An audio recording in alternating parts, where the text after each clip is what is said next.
ఆంధ్రప్రదేశ్లోని మంగళగిరిలో దేశంలోనే ఉత్తమంగా జెమ్స్ అండ్ జ్యువెలరీ పార్కు నిర్మించేందుకు ప్రభుత్వం చర్యలు చేపట్టింది.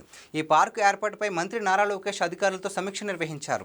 లోకేష్ మాట్లాడుతూ పార్కులో కేంద్ర సహకారంతో కామన్ ఫెసిలిటీ సెంటర్ను త్వరగా పూర్తి చేయాలని సూచించారు.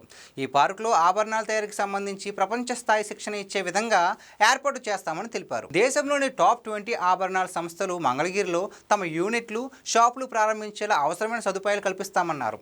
ఉడిపిలో ఉన్న జెమ్స్ అండ్ జ్యువెలరీ ఇన్స్టిట్యూట్ పనితీరును అధ్యయనం చేయాలని అధికారులు సూచించారు.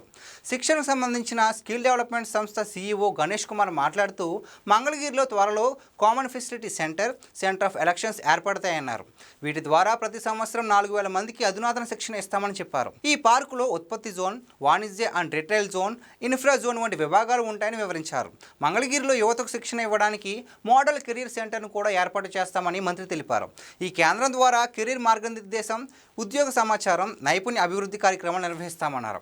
ఇప్పటి వరకు మంగళగిరిలో జరిగిన 3 జాబ్ ఫెయిర్లలో 1,170 మంది యువత పాల్గొనగా అందులో 453 మందికి ఉద్యోగాలు లభించాయని అధికారులు తెలిపారు. దీనిపై మంత్రి స్పందిస్తూ ప్రతి నెల జాబ్ ఫెయిర్లను నిర్వహించాలని, యువతకు శాతం వృద్ధితో ఉద్యోగ అవకాశాలు కల్పించాలనే ఉద్దేశంతో ముందుకు సాగాలని ఆదేశించారు.